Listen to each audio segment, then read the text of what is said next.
سورت المائدہ آیت نمبر 18۔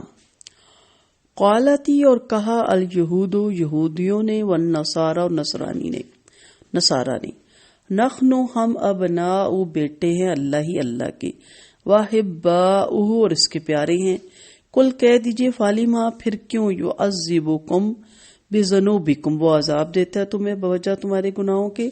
بل انتم بشرم بلکہ تم ایک انسان ہو ممن خلق ان میں سے جنہیں اس نے پیدا کیا۔ یغفر لمن یشاء وہ بخش دے گا جسے وہ چاہے گا، ویعذب من یشاء اور وہ عذاب دے گا جسے وہ چاہے گا۔ وللہ ملک السماوات والارض اور اللہ کے لیے بادشاہت آسمانوں کی اور زمین کی، وما بینہما اور جو ان دونوں کے درمیان ہے، وإلیہ المصیر اور طرف اسی کے لوٹنا ہے۔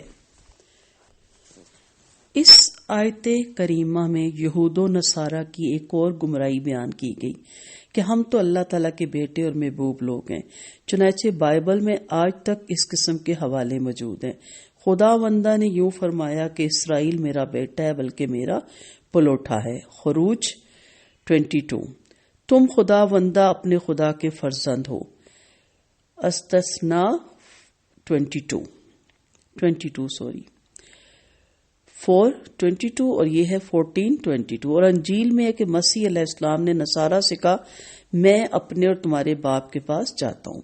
اگرچہ بعض یہود و نصارہ کہتے ہیں کہ بیٹے سے مراد پیارا اور محبوب ہے، مگر پھر بھی ان کا یہ فخر اور دوسروں پر برتری کا اظہار کہ ہم خاص حق کے مقرب اور اونچے طبقے کے لوگ ہیں، جیسے برہمن وغیرہ، بالکل غلط ہے۔ اللہ تعالیٰ نے اس کی تردید فرمائی اور کہا کہ اگر ایسی بات ہو تو پھر اللہ تمہارے گناہوں کی وجہ سے تمہیں کیوں عذاب دے گا۔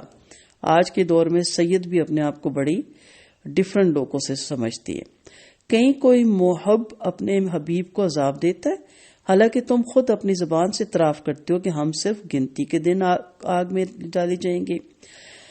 حقیقت یہ ہے کہ تمہارا یہ گمان جس کے سہارے تم جی رہے ہو سراسر باطل ہے۔ تم تو انسان ہو، اللہ کا تم سے تعلق بس وہی ہے جو خالق کا مخلوق سے اور مالک کا غلام سے ہوتا ہے، وہ جسے چاہے بخش دے جسے چاہے عذاب دے۔ کوئی کتنا بھی مقرب ہو یا سید ہو یا برہمن ہو یا پیر و مرشد ہو، اور اگر اللہ تعالیٰ نہ چاہے تو نہ خود عذاب سے وہ بچ سکتا نہ اس کو کوئی بچا سکتا ہے۔ یہ سب تو خود اس کے حضور پیش ہوں گے اور لرز رہے ہوں گے کہ ہمارا کیا فیصلہ ہوتا ہے، تم اپنی جھوٹی امیدوں سے کیوں اپنی بربادی کر رہے ہو۔ تو یہود و نصارہ کا یہ قول کہ ہم اللہ کے بیٹے اور چہیتے ہیں، یعنی وہ سزا جو انہیں اس دنیا میں مل رہی ہے اگر وہ فی الواقع اللہ کے محبوب ہیں تو یہ سزا اور رسوائی کیوں ہو رہی ہے؟ سابقہ ادوار میں 2 دفعہ تمہیں تباہ برباد کر دیا گیا اور آج تمہاری کیا حالت ہے؟ کیا کوئی اپنے محبوب یا پیاروں کو سزا دیتا ہے اور رسوا کرتا ہے؟ اس سے یہ معلوم ہوا کہ ان کا یہ دعویٰ بالکل باطل اور بے بنیاد ہے۔ دوسرا دعویٰ ان کا یہ تھا کہ ہم انبیاء کی اولاد ہیں، اس لحاظ سے اللہ کے محبوب ہیں اور اخروی عذاب ہمیں نہیں ہوگا۔ اس دعوے کی تردید اللہ نے یوں فرمائی کہ اگر تم اپنے اس دعوے میں سچے ہو تو پھر تمہیں جلد از جلد مرنے کی آرزو کرنی چاہیے، جس سے معلوم ہوا کہ صرف انسان کے اعمال ہی اس کی نجات اخروی کا ذریعہ بن سکتے ہیں۔ حسب نسب وہاں کچھ کام نہیں آئے گا۔ قیامت کے دن حسب و نسب کچھ کام نہیں آئے گا۔ حسب نسب چنانچہ سیدنا ابو ہریرہ رضی اللہ عنہ کہتے ہیں کہ آپ صلی اللہ علیہ وسلم نے فرمایا جس شخص کو اس کے عمل نے پیچھے کر دیا اس کا نسب اسے آگے نہیں کر سکتا۔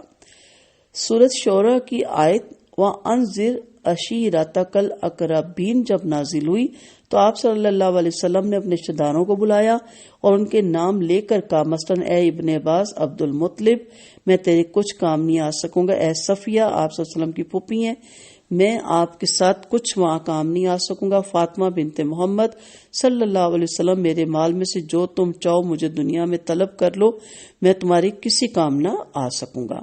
یعنی تم کوئی بالا تر مخلوق نہیں بلکہ عام انسانوں کی طرح ہو۔ یہاں اللہ تعالیٰ نے تمام اس وقت جو ان کو یہود و نصارہ کو زوم تھا بتایا، تمہارے بھی اللہ کے حضور ویسی باس پرس ہوگی جیسے لوگوں کی ہوگی، پھر اللہ جسے چاہے گا معاف کر دے گا اور جسے چاہے گا اس کے گناہوں کے عوض اسے دھر لے گا، اور جو کچھ وہ کرے وہ مختار کل ہے، کیونکہ وہ کائنات کی ہر چیز کا مالک ہے، کوئی چیز اس کے آگے دم نہیں مار سکتی اور اس کے حضور سب کو پیش ہونا پڑے گا، اور یہ ایسی حقیقت ہے جس سے کسی کو فرار نہیں۔